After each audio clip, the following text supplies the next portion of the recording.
കഴിഞ്ഞ ആഴ്ച തിയേറ്ററുകളിലേക്ക് എത്തി ഏറ്റവും പുതിയ മലയാളം സിനിമയാണല്ലോ വർഷങ്ങൾക്ക് ശേഷം. വിനീതിന്റെ സംവിധാനത്തിൽ പ്രണവ് മോഹൻലാൽ, ധ്യാൻ ശ്രീനിവാസൻ, നിവിൻ പോളി, ബേസിൽ ജോസഫ്, അജു വർഗീസ് തുടങ്ങി വലിയ താരനിരയോട് തിയേറ്ററുകളിലേക്ക് എത്തിയ സിനിമ അങ്ങനെ തിയേറ്ററുകളിൽ 40 കോടിയും പിന്നിട്ട് 50 കോടി കളക്ഷനിലേക്ക് അടുത്തുകൊണ്ടിരിക്കുകയാണ്. ഈ ആഴ്ചയോടെ 50 കോടി രൂപയ്ക്ക് മുകളിൽ വേൾഡ് വൈഡ് കളക്ഷനും കടക്കാനായിട്ട് ഒരുങ്ങുന്ന മെറിലാൻഡ് സിനിമാസിന്റെ വർഷങ്ങൾക്ക് ശേഷം എന്ന സിനിമയുടെ ഇന്ന് വന്ന ഒരു പ്രധാനപ്പെട്ട ഹൈലൈറ്റ് അപ്ഡേറ്റ് എന്തെന്നാൽ, ഇന്ന് ലാലേട്ടൻ ഈ ഒരു സിനിമ വർഷങ്ങൾക്ക് ശേഷം അദ്ദേഹത്തിന്റെ ചെന്നൈയിലെ വീട്ടിൽ കണ്ടിരിക്കുകയാണ്.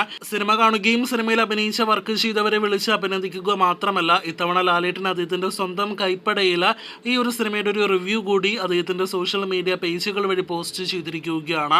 കടന്നുപോയ കാലത്തിലേക്ക് ജീവിത സായാഹ്നത്തിൽ തിരിഞ്ഞു നോക്കാത്തവരുണ്ടാകുമോ? എത്ര ചെറുതായാലും ശരി, നേട്ടങ്ങൾക്ക് നടുവിൽ നിന്ന് അങ്ങനെ തിരിഞ്ഞു നോക്കുമ്പോൾ ദൂരെ ഏറിയോ കുറഞ്ഞോ യാതനകളുടെ അധ്യായങ്ങൾ കാണാം. വിനീത് ശ്രീനിവാസൻ എഴുതി സംവിധാനം ചെയ്ത വർഷങ്ങൾക്ക് ശേഷം എന്ന സിനിമ കണ്ടപ്പോൾ ഞാനും എൻ്റെ പഴയ കാലങ്ങളിലേക്ക് പോയി.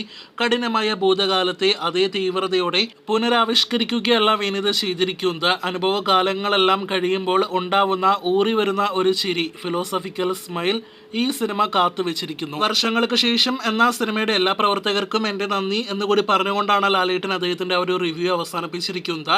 ലാലേട്ടന്റെ ഒരു മനോഹര റിവ്യൂവിനും ഒപ്പം തന്നെ ലാലേട്ടന്റെ ഫോൺ കോളിനും ഒരുപാട് നന്ദി എന്ന വിനീതും സിനിമയുടെ നിർമ്മാതാവും കുറിച്ചു. അതോടൊപ്പം തന്നെ ലാലേട്ടന്റെ ഫോൺ കോള് ജീവിതകാലം മുഴുവൻ ഓർത്തുവയ്ക്കുമെന്നാണ് വിനീത് ശ്രീനിവാസൻ പറയുന്നത്.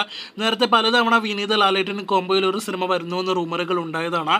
ഇപ്പോഴും ചർച്ചകൾ നടക്കുന്നു എന്നറിയാനായിട്ട് കഴിയുന്നു. വിനീതിന്റെ അടുത്ത സിനിമ ലാലേട്ടനും ഒന്നിച്ചായിരിക്കുമെന്നും റൂമറുകൾ പ്രചരിക്കുന്നുണ്ട്. എന്തായാലും ലാലേട്ടൻ വിനീത് ശ്രീനിവാസൻ കോംബോയിൽ ഉടനെ സിനിമ വരട്ടെ എന്ന് ആശംസിക്കാം. അപ്പോൾ കാത്തിരിക്കൂ കൂടുതൽ വർഷങ്ങൾക്ക് ശേഷം വാർത്തകൾ കേട്ട്.